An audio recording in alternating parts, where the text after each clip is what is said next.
कौन शख्स था जिसने आपके साथ ये ज्यादती की?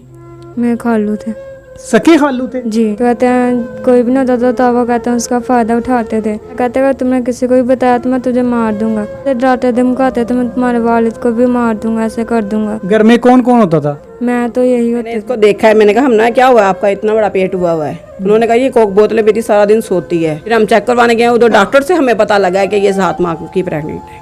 7 माह की?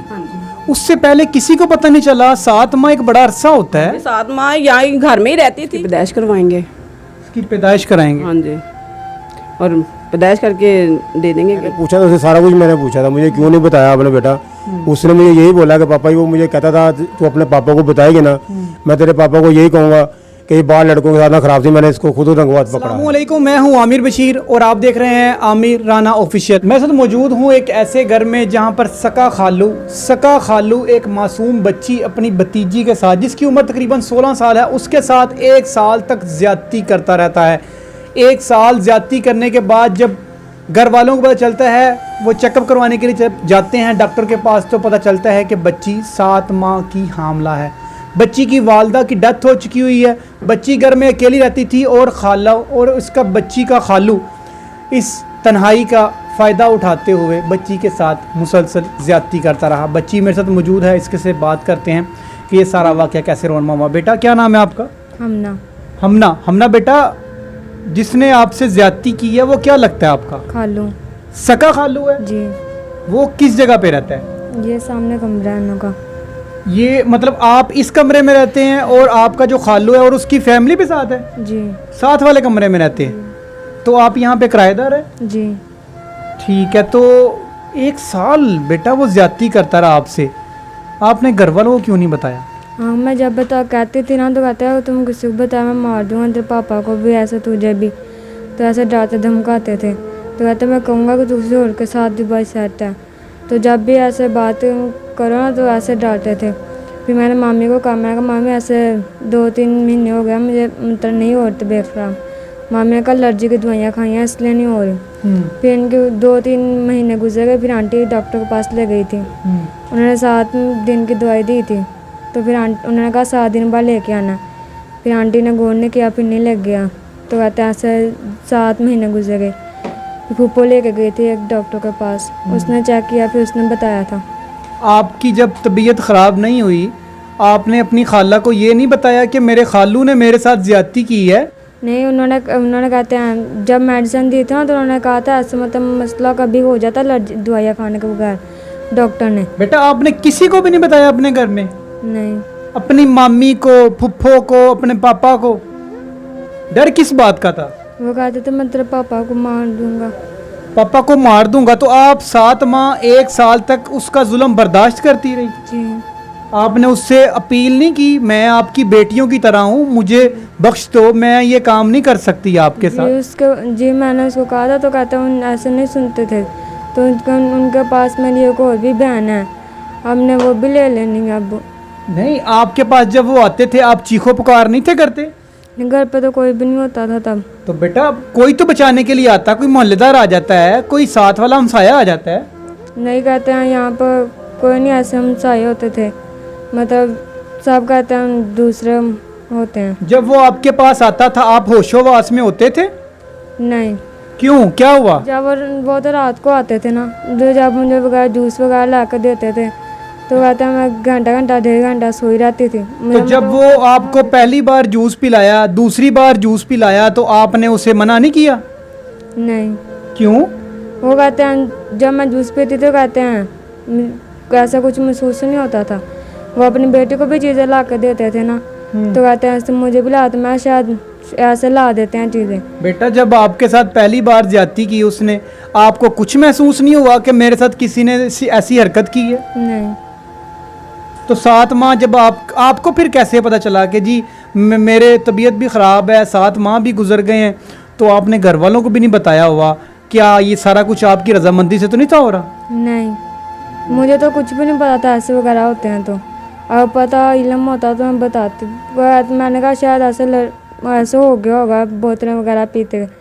फिर ऊपर डॉक्टर फिर पता लगा था डॉक्टर से। अच्छा, तो आपने अपनी फुफ्फो को किस इस हवाले से बताया था? जी जब कहते हैं जी जब रिपोर्ट हुई थी तो मैंने बताया था, क्या? ये कहते हैं मेरे अंकल ने की थी। तो ज्यादती तो कहते हैं सब कहते हैं झूठा, कहते हैं नहीं कोई और भी हो सकता है ऐसे वगैरह। मेरी आंटी होनी भी ऐसे मतलब पूछती थी। बेटा मुझे ये बताओ, आपके होशोवास में कभी खालू तुम्हारे पास आए हैं? नहीं कब क्या करते थे? हमेशा जूस पिलाते थे? जी पिलाते थे। जब कहते हैं उन्होंने 2-3 आज से 7 महीने पीछे उन्होंने जब मुझे टच किया था ना तो मैंने उनको मना किया था, तो तब कहते हैं उन्होंने फिर कुछ नहीं ऐसा किया था। तो फिर जब जूस वगैरह लगा के पिलाते थे। मैं सब ये चाहती हूँ अब हमें इंसाफ चाहिए, पुलिस वाले भी कोई तामुल भी नहीं कर रहे। बच्ची के साथ 7 माह की ये हामला है, 1 साल तक इसके साथ ज्यादती होती रहती है। एफआईआर दर्ज हुए तकरीबन 40 दिन हो चुके हुए हैं, लेकिन मुल्ज़म फरार है। मुल्ज़म का कोई अता पता नहीं है। उसकी फैमिली इसके कमरे के बिल्कुल साथ यहाँ पे रहती है, लेकिन वो भी यहाँ से 9-2-11 हो चुकी हुई है। बच्ची की वालदा की डेथ हो चुकी हुई है, जिस वजह से बच्ची के घर वालों को ये खबर और बिनक तक ना हुई कि बच्ची इस अजियत से गुजर रही है, क्योंकि मुल्ज़म उसे मुसलसल टॉर्चर कर रहा था। उसे कह रहा था कि अगर घर वालों को किसी को बताया तो तुम्हें और तुम्हारे घर वालों को, तुम्हारे बाप को, दोनों को मौत के घाट उतार दिया जाएगा। बच्ची की जो पप्पू है वो हमारे साथ मौजूद है, उनसे बात करते हैं कि उन्हें इन सब वाक़े के बारे में कैसे पता चला। अस्सलाम वालेकुम। वालेकुम सलाम। आप बच्ची की क्या लगती हैं? मैं पुप्पू हूँ उसकी। कैसे पता चला बच्ची के साथ ये सारा कुछ हो गया? मुझे नहीं पता था कोई बात, मैं इनके घर आई हूँ, ये मुझे मिली है और इसे मैंने देखा है। मैंने कहा हमना क्या हुआ है, आपको इतना बड़ा पेट हो गया है? इन्होंने कहा ये बोतलें पीती है इस वजह से हो गया। मैंने कहा नहीं ये ऐसे नहीं होता। फिर मैं ये बात करी और मैं अपने घर चली गई। इसकी खाला आई है ईद पे हमारे घर, उसने मुझे बोला है कि इसे ना ये इतने माह हो गए हैं, ये मेंसेस नहीं हो रहे, इसे चेक करवाना है। मैंने कहा ठीक है, अब जब कहोगे मैं चेक करवा लाऊंगी। इसकी चची गई है ईद के बाद 4थे दिन या 5वें दिन, और इसकी खाला गई है साथ, मैं गई हूँ। बशीर मेडिकल हॉस्पिटल गए हैं, वहाँ से हमने उन्हें बोला कि इनको 3-4 माह हो गए मेंसेस नहीं आ रहे। उन्होंने कहा आपने बच्ची से पूछा है क्यों नहीं आ रहे? मैंने कहा भाई इतनी तफसील से मैंने नहीं पूछा, कि मैं तो थोड़े दिन हुए इनके घर जा रही हूँ।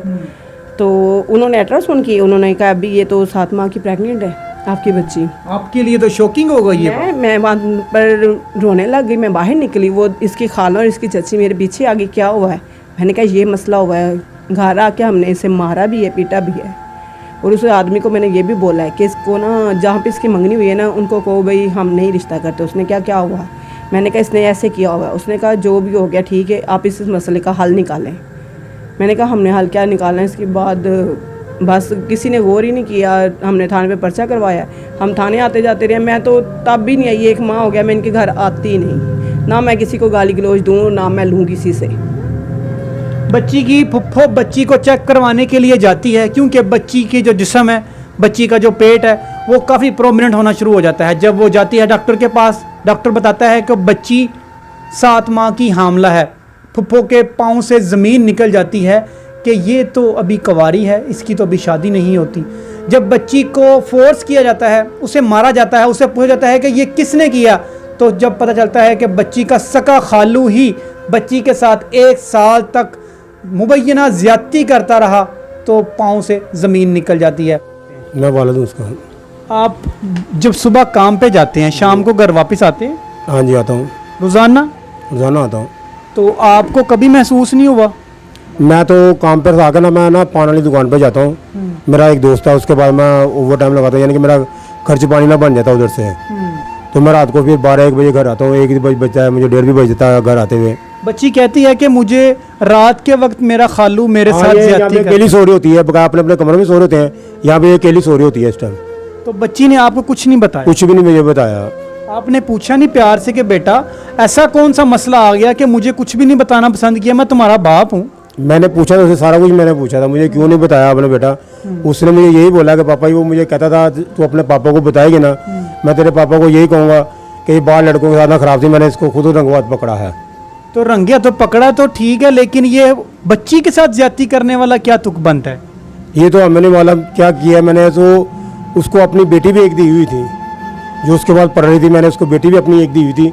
उसको इतनी शर्म नहीं है कि मैं इसके साथ क्या कर रहा हूँ, कि उसका एक मेरे पास बच्चा भी मेरे पास है, तो ज्यादती मैं कैसे कर रहा हूँ, क्यों कर रहा हूँ, किस लिए कर रहा हूँ। आपको कब पता चला कि बच्ची के साथ इतने अरसे तक ये ज्यादती करता रह रहा है? जब मेरी मशीरा लेके गई, उन्होंने मुझे बताया, मैं काम पे से आया हूँ, तो मैं आया तो ये सब घर में बैठे हुए थे। इन्होंने मुझे बताया कि ये मसला, ये बात हुई है। तो फिर मैं, जो आपको पता है जो कंडीशन होती है हमारे साथ, पैरों थोड़े बस क्या कह सकते हैं हम। अभी भागा हुआ है मुलजम, हाँ जी, पुलिस भी ताउन नहीं कर रही। पुलिस वाले के हम पास गए थे, उनको ट्रेस नंबर दिए थे हमने, वो कह रही है उनकी लोकेशन है पिंडी में शाम हो रही है। तो उसके बाद नंबर बंद है, फिर मशीरा ने अपना फ़ोन करवाया उनसे, बात की है, वो कह रहा हूँ आ जा रहा हूँ, कल आ रहा हूँ, आ जा रहा हूँ, कल आ रहा हूँ, कोई यानी कि एक्शन नहीं ले रहे, कोई यानी कि इस पर कोई बात नहीं कर रहे वो, कि हम उसको तैयारी दे देंगे, हम उसको फलाना कर देंगे, हम उसको ये कर देंगे, वो कर देंगे, यानी कि अभी तक कोई एक्शन नहीं वो हमारे साथ कर रहे हैं, कोई कॉम्प्रोमाइज़ नहीं हो रहा हमारे साथ। ये एफआईआर हुए 1 माह और 4 दिन हो गए हैं ये बात को, 1 माह 4 दिन बहुत होते हैं, यानी कि ये कोई छोटा केस नहीं है, बहुत बड़ा केस है। हम तो एसपी के पास भी पेश हुए थे, उन्होंने भी कहा था इनकी सुने, इनकी बात सुने हर तरीके लेकिन कोई आपकी बात नहीं सुन रहा। मुझे ये भी बताएं कि अभी तकरीबन एफआईआर हुए 1 माह 10 दिन हो गए हैं, 7 माह तब हुए थे जब ये डॉक्टर के पास गए थे चेकअप करवाने के लिए, अभी ये 8 माह तकरीबन पूरे हो गए और 9वां माह चल रहा है। उसकी खाला से बात करते हैं, उसकी मामी से सॉरी, उनसे बात करते हैं कि अभी 7 माह हो गए हैं जब बच्ची को चेकअप करवाया था, 1 माह आगे 8 माह और 9वां माह ये चल रहा है। अब मुझे बताएं कि ये जो बच्चा है, इस बच्चे को आप मतलब बर्थ इसकी करवाएंगे, क्या करेंगे? इसकी पैदाइश करवाएंगे। इसकी पैदाइश कराएंगे? हाँ जी, और पैदाइश करके दे देंगे कहीं। आप इमेजिन करें कि ये वर्ड्स एक इज़्ज़तदार लोगों के लिए कितने बड़े हैं, किस रिश्ते के ऊपर हम एतबार करें, खूनी रिश्ते यार। ये सका खालू जो खाला का हस्बैंड होता है, सका खालू एक वो रिश्ता होता है, बड़ा पाक रिश्ता ऐसे समझ जाता है।